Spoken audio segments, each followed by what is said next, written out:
अभी तक हम लोगों ने बहुत सारे लीगल टॉपिक पे डिस्कशन किया है। हमारे कमेंट बॉक्स में कई बार आपके ऐसे कमेंट आए हैं कि कुछ इंटरनेशनल टॉपिक पे भी डिस्कशन होने चाहिए, उस पर भी कुछ वीडियो प्रिपेयर होने चाहिए। तो आज हमारे पास एक टॉपिक है जो अभी बहुत ही ज़्यादा चर्चा में बना हुआ है और वो है कोरोना वायरस।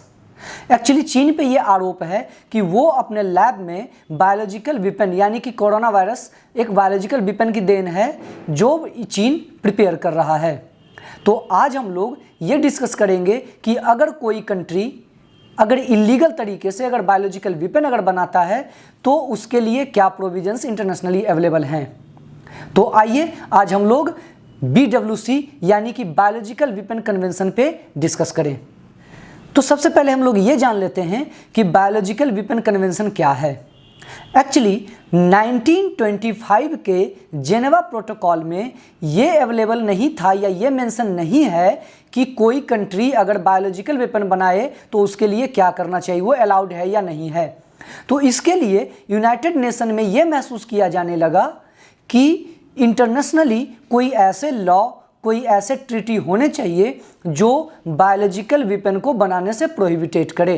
तो यूनाइटेड नेशन ने 1969 में एक ट्रीटी बनाया जिसको हम लोग BWC यानी कि बायोलॉजिकल वेपन कन्वेंशन के नाम से जानते हैं।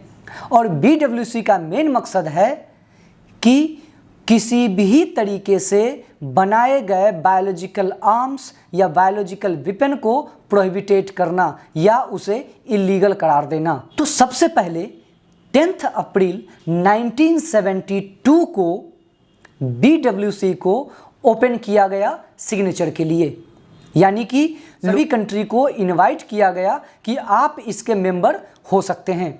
और बाद में 26 मार्च 1975 को इसको इन्फोर्स किया गया यानी कि लीगली बाइंड किया गया।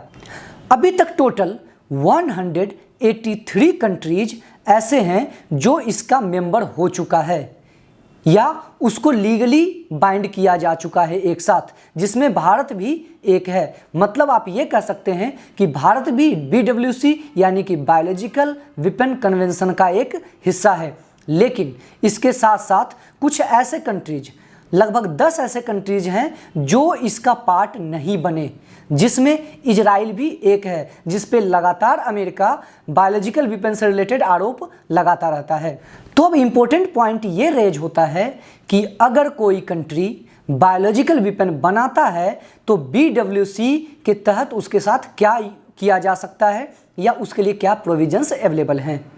तो आर्टिकल 1 ऑफ BWC यानी कि बायोलॉजिकल वेपन कन्वेंशन ये कहता है कि कोई भी कंट्री किसी भी तरीके का biological weapon biological arms prepare नहीं कर सकता है, इसे प्रॉपरली प्रोहिबिटेड किया गया है।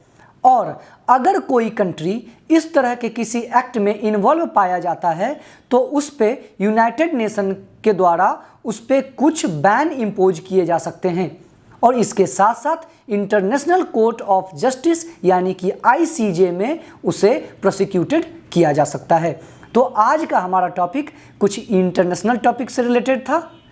इस तरह के और वीडियो के लिए हमारे साथ बने रहिए। तब तक के लिए थैंक यू।